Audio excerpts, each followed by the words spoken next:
Ladies and gentlemen, now we are going to have a very interesting session with Mr. Arka Mukhopadhyay. He is a Kalari exponent, and Kalari has been a passion for him for decades. So let's see him talking about his love. Good afternoon. Here I am today with Mr. Arka Mukhopadhyay. Hi, Orko. How are you? I'm doing good. How are you doing? I'm good too. See, it's a pleasure that, you and I are meeting together and we will be discussing about your first love and your passion, which is Kalaripayattu. Exactly, yes. Yeah. So, Orko, how many years you have been associated with this form? I started in 2007. I mean, my first exposure to Kalari was not even 2007, I think towards the end of 2006. So that would make it about 15 years that I've had some connection with the form. I started learning properly towards the end of 2007. So that's also over 13 years now, 13, 14 years now, yes. Yeah. Okay. So, how did you start learning Kalaripayattu? I heard that you were studying engineering. So, how did you associate with Kalaripayattu down south? Engineering was several years before that, and I was studying engineering. That was in Bangalore. I was studying engineering in Bangalore. Then I kind of figured that's not really where my interests lay, so I dropped out of engineering. And this was way before it was like, cool to drop out of engineering. So I had to take a lot of flack for it at that time. And then I primarily became an actor. I was a theater actor, and I was also into different kinds of behavioral skills training. That's what I used to do for a living. So that explains how, I moved far away from engineering. It was as part of what I was doing as an actor that I came in contact with Kalari because I was directing a play, and for that we needed some movement training. And so I met this other artist who was primarily a contemporary dancer, but she also learned Kalari. So as part of the movement training that she was doing for us, she taught us. Okay.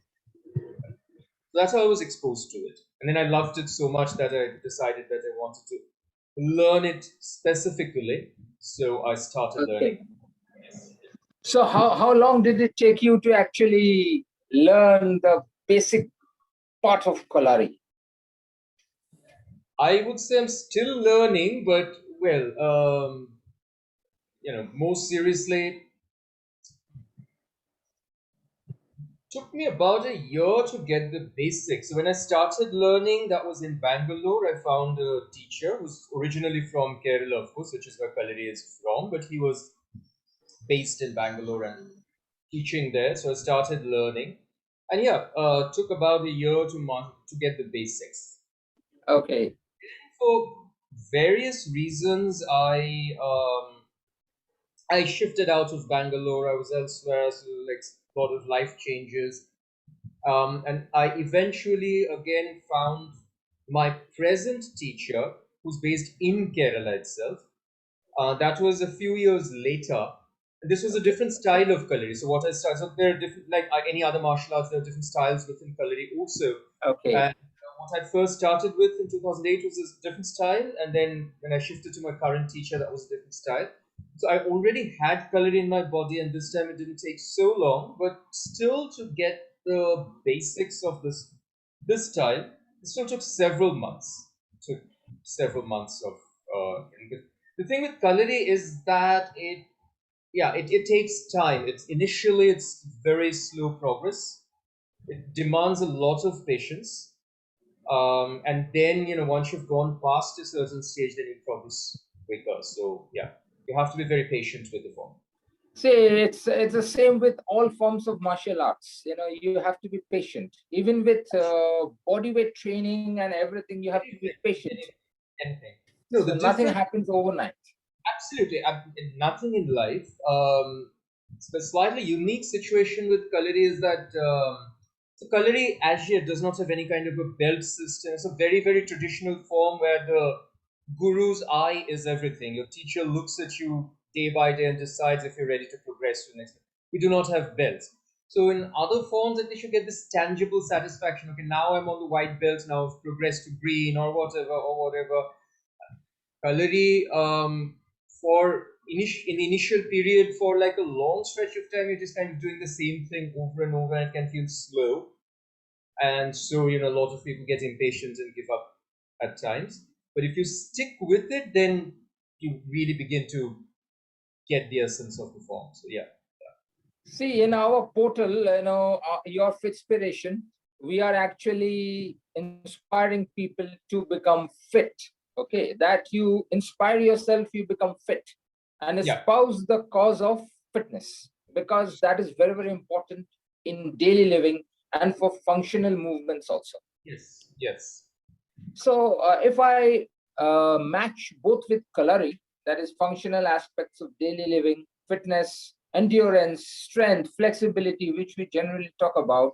So how can a common man, without getting too much bogged down that he is into martial arts, okay? So how does Kalari help a common person to learn the basic movements and stay fit and do things easily? Yes. Yeah. So it works at multiple levels. First, focus only on the physical. It starts from there. So, thing with all martial arts is that they're very application oriented, right? I mean, whatever you do, the movements, the exercises, they're not ends in themselves, but they're meant as fighting forms for combat. So, attacks, blocks, defenses, etc. So it promotes strength, of course, functional strength. Like just purely practicing Kalari may not make you super bulky. You find that a lot of Kalari practitioners tend to be quite lean, but it makes your muscles like functionally stronger. Definitely increases endurance because, again, like a lot of martial arts, uh, anatomically, it's a lot of cardiovascular work. I mean, we have Right. jumps and fast movements, so it definitely promotes vascularity. It increases your pulmonary capacity, your lung capacity, essentially. So, yeah, so cardiovascular capacity Yes. Yeah. increases because you're doing a lot of stretching, you're doing a lot of kicks, etc. So your flexibility increases. But again, this is all functional, like because within Kalari, the flexibility is needed in order to reach your opponent or to get away from your opponent. How that Right. translates in real life is in terms of, to be able to do actual real life functions. Or even if you're into other forms of fitness like running or badminton. So the kind of flexibility that Kalari will give you definitely helps. Agility, for sure, because again, it's a Right. martial art. It depends upon, you start slow, but ultimately you have to master the skill of moving very fast and changing directions, spinning around on your literally on your toes, etc. So definitely increases your agility, and of course endurance, because it is a demanding form. The kind of movements, again, it like Yes. really Yes. picks the heart rate. So the benefit of doing Kalari repeatedly over a long stretch of time definitely is heightened stamina. So all the basic fitness Right. parameters, strength, endurance, flexibility, agility, all these are improved for sure. But beyond that, and this is again true for any martial art, beyond that, the major benefits are all mental. Because in martial arts, like whatever we do with the body, the ultimate thing is like this exceptional, heightened, both mental stillness and calmness, but also a very heightened quality of focus that you achieve. That if you want to switch on the aggression or the so called killer instinct or whatever, then you could do that, you could throw the switch like that. So Yep. it can help us, on the one hand, be much calmer and mindful, because the paradoxical benefit of working with what appears to be a lot of physical violence is that you master your emotional mental violence. You become a much calmer person. You don't get angry so often. or you don't feel overwhelmed or sad by situations as well. So it mentally makes you tough and more resilient. That's the first thing. Um, and at the same time, it also makes you much more focused. So your ability to concentrate on what you're doing, to kind of stay the course, not get distracted. You see, that's what a martial artist is. Like the martial artist's body and mind together, they become a weapon. It's not the weapons that you Sure. wield, it's the external weapons Right, that right. you are the weapon. Very true. You are the weapon, right? Yes, So, yes. and so it gives that kind of calmness. I would even say like the ability to slowly become non-judgmental. Uh, all of that, and on the other hand, also heightened focus, heightened concentration, that as well. So these definitely are benefits that spill over into real life. So the physical part, but also what I term the warrior mindset. You develop the Right. mindset of martial artist, the mindset of a Sure. warrior. To It's withstand like any martial art, huh? Like judo, you will have to be calm and composed. In karate, also you have to be calm and composed. If you're not, then you will not be able to actually assess your opponent. Composure is very much required. yes, yes. So the whole thing is not to, like in martial arts, it's about not responding from a place of being reactive, but I mean, not reacting to situations, but responding from a place of being more centered, more still, etc. It's getting dark, so I switched on. I have this ring light thing, so I just switched that on. Yeah, yeah, sure, sure. See, everything is online nowadays, so we have these little challenges, which we face in our regular training of clients. There are things which needs to be adjusted from time to time so that the things are more visible. Yep, yep. So we have to continue in this manner, all of us. So tell me one thing, martial art is very explosive, right? Technically. Yeah, So if I talk about a normal person, who always thinks that martial art has to be learned face to face. yeah. So what do you think is the right judgment on this? Can martial arts be learned online? And if it can be learned online, then to what extent one can learn online? Yeah, there are limitations. Yeah. Ultimately, like other than what are called internal martial arts by the Chinese, which are not meant for fighting, like qigong, etc. Other than those, yes, it is a basic truth that the purpose of all martial arts is to learn fighting skills, to learn those skills and techniques, and you cannot fight virtually. That's self-evident. So certain aspects like sparring, whether freehand or with weapon sparring, that is not something that can be very effectively learned. I can still teach, like I can teach both the offense and the blocking, everything. It is not the same as doing it. I'm kind of learning it theoretically. It's one step better than looking at a book and learning it.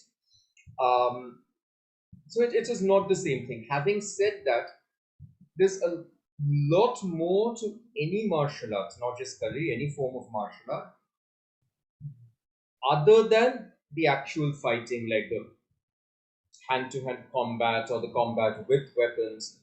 Other than those, there's like training of the body and the mind, as I said, training the body and the mind. So karate, they do katas, we do our steps in kalari, etc. That's a huge part of the training. That's like the bulk of the training.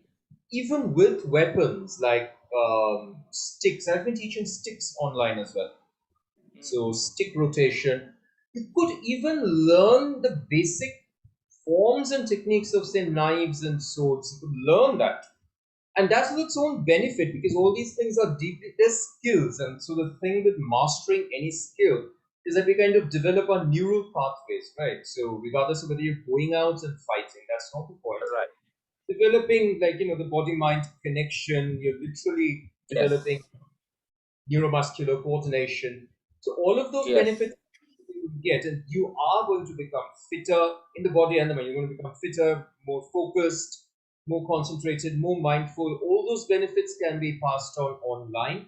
The only thing that cannot be done online, unless whoever's learning has a partner right there, Yeah. that could be a couple or whatever. If there's more than one person, and then yeah, theoretically it can be. It'll take a lot of time because the teacher is also physically not there. But you could even teach some of the actual fighting techniques. There will be Right. limits.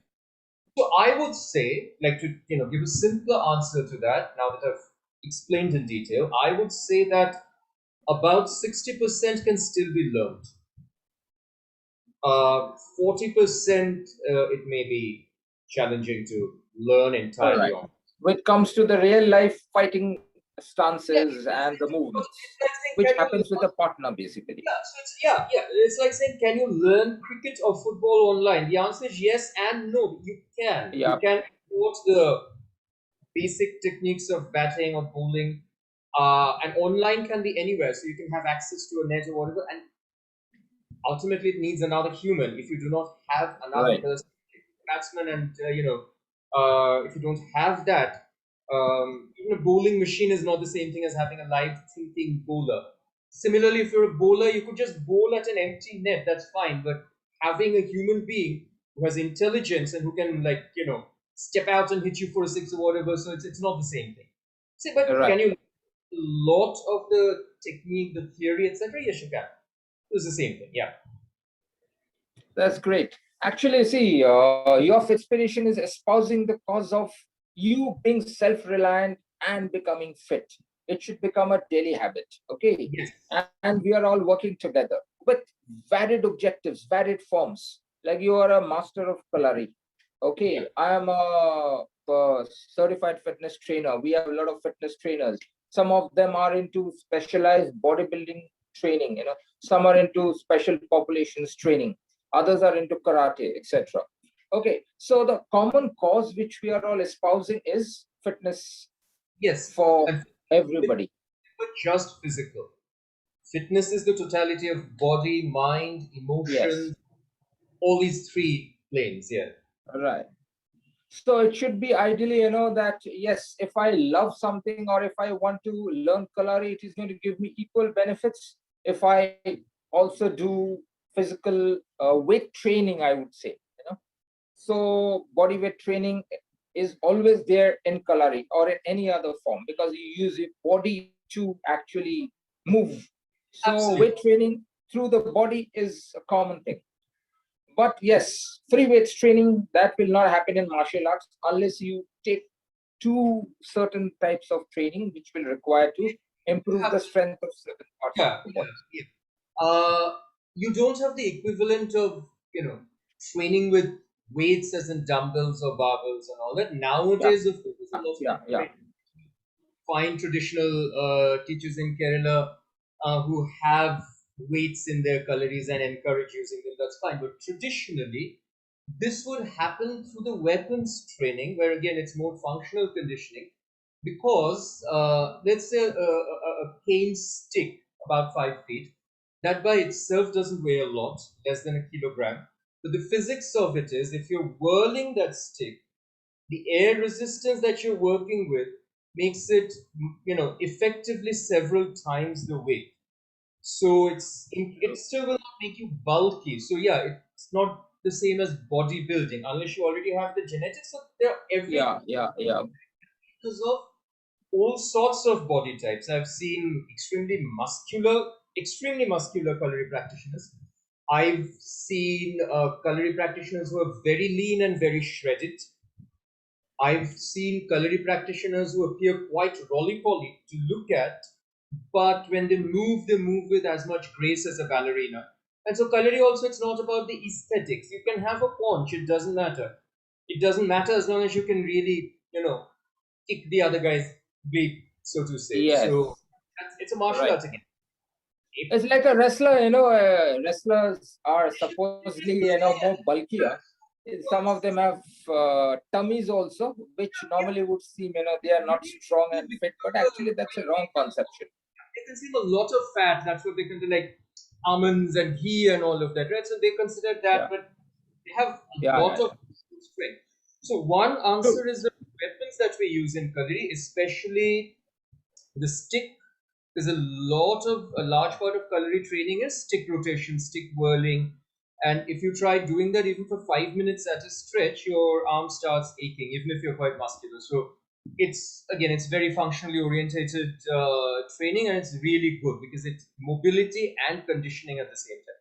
Works your Right. joint, works your muscles, and it's deep body mind connection also, because you really have to become one with the stick. Otherwise, you're going to hit your own head with your own stick, which is a True. little embarrassing. Then it's the sword and shield. So again, a sword weighs about a kilogram and a half, which in itself, it sounds like nothing at all, but it's like, a 1500-gram piece of iron or steel, and then you're constantly wielding it in functional patterns.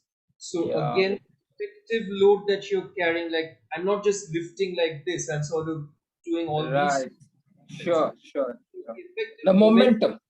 The momentum, exactly. So, 1.5 kg piece of metal, the effective momentum, 1.5, sometimes it can be 2 kgs also, the bigger swords.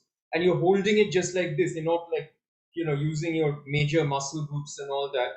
Yeah. So, that again makes you, uh, functional, it makes you really, really strong. So that's how the resistance training aspect in Kalari comes in, not through repetitive movements, but through functional patterns. And of course, it's thousands of repetitions. The whole thing is Right. lighter. Obviously, working with a much lighter weight. But literally, if I'm just whirling my stick for 5 minutes, 5 minutes would literally mean probably 1,000 repetitions or something, as in just going just like that, Right. right? Right. Right. Fast. So yeah. Along with that, yes, there's a lot of freehand upper body exercises like the Hindu push-ups, the Hanuman Dand, etc. You're encouraged to do all of that in Kalari as well. They also, not everywhere, and it's not very common, but they also have the mace. So in certain Kalaris, Okay. you practice the gada as well. So that, of course, yeah, it's again a pretty heavy thing. Typically, those weigh around 6 kgs or something. The Wow. gadas. It's like the mudgar. So Yeah. Yeah. Yeah. it's not heavy. It's at one end. So Yeah. Yeah. using that 6 kg piece of wood also, it Mm. really strengthens your shoulders. Of course. Of course. The shoulder movements, the entire complex will Going be like that. extremely taxed, to make such sweeping Shoulders, movements. chest also, because you're not just doing tricep lifts like that, you're hitting like Yeah. that. You Yes. Yeah. put chest muscles all the time. Yeah. Everything. The entire complex will be moving. Pectorals, Yes. lats, even the Yes. back, of course, everything. Like Yes. the Yes. entire upper body is getting Of course. exercise. Of course. You have to be strong in the core also to make such Oh, yes. Yeah. movements. I mean, you have to hold your stability, otherwise you'll be Mm. wobbling around. So yeah, Yes. it Yes. has a lot of core strength as well. Again, not the Sure. visual aesthetics necessarily. It's not going to make you end up with six packs. You might still have, blubber on top. It doesn't matter, because underneath you're going to have a very, very strong core, which is really what should matter. That's really what should matter. So yeah. So it's great, Orko. So I know about a lot of movements which you have actually showed to people, So I will also show such movements, after this recording, which we're going to have, that will show people how, Kalari makes one very, very strong and flexible. Yeah. So that is very important for all of us. And today, if I come to a point that yes, overall, the cause of martial arts has gone up manifolds. Kalari also has become much more popular than it used to be before. There are Yes. many Kalari experts, who are training people across India. Okay. The government is also putting a lot of focus on Kalari. So today in Calcutta, you are one of the very few people who actually teach Kalari. So tomorrow, maybe we should look into having such webinars where we should actually tell people about how Kalari is, Yep. let them understand, that it is not very difficult to get into the basic movements. It They should isn't. espouse it the cause of fitness through Yes, yeah. Kalari also. Which is also the thing that what is the intention? So not everybody who does it is doing it with the intention of becoming like a master at culinary or even like a dietitian. But if you're wanting to, like these days, a lot of people do animal flow, right? Which is also like pretty challenging and nice. I've tried it. It's a very nice, uh, free body weight based regimen. So it could be like that. You could definitely get excellent physical, mental, and emotional fitness benefits, even Right. from a basic level of culinary. Beyond that, anybody who really wants to progress, pandemic or not, people will find a way, but that not everybody is going to do that. I mean, I've also, the way I've learned is like my home base is Calcutta, my Guruji is more than 3,000 Right. kilometers away in Kerala. I've managed somehow. I've gone there, stayed with him at his place for like months on end, learned, again come back. So I've literally kind of shuttled between Calcutta and Kerala to learn. If you truly want to learn something, you'll find a way. I Sure. mean, there will be difficulties, but you'll find a way. And that's that. But and is it, in a way, it's the same with yoga. I mean, millions of people do yoga. Most people do it at a fairly basic level. There's a handful of people who do yoga at a very advanced level, and there I'm not just talking about the physical asanas, but yoga, of course, is a complete like. How many people actually practice all the 8 limbs, the whole Ashtanga? Very few people do that. Truly. The dharana, dhyana, pratyahara, very, very few people do that. Most people just do physical asana practice. A smaller number do pranayama properly. Not everybody even does pranayama. Right. Right. There's benefit in that. It's not an all or nothing. It's not an all or nothing thing. So of course, it's great if somebody can truly practice according to the Yoga Sutras and all that. Okay, so it is great, Orko, that we have been able to get some insights into this particular form of martial arts, and the fact is that it is not very complicated at the basic level. My So pleasure. anybody can actually take up coloring as a functional fitness activity. Yes. Yes, later on, if you want to go into the advanced stages, that has to be treated separately and handled also in a different manner. Otherwise, as you have rightly said in course of our discussions, that it is more simple, it is basic, functional, it gives you flexibility, strength, endurance, everything. What you do through jogging and running or walking, in the very explosive movements of a kalari, you can actually get a very, very high level of endurance as well as strength and flexibility. That is undoubtedly there. Great. Wonderful. So we will get into espousing the cause even more.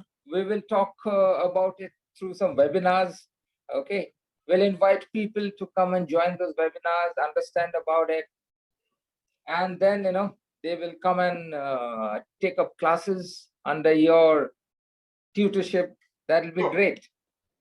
Sure. Yeah. Wonderful. Lovely speaking with you. Yeah, same here, Orko. From your inspiration, it has been lovely, associating with you. Likewise. Thank you, Ranjana.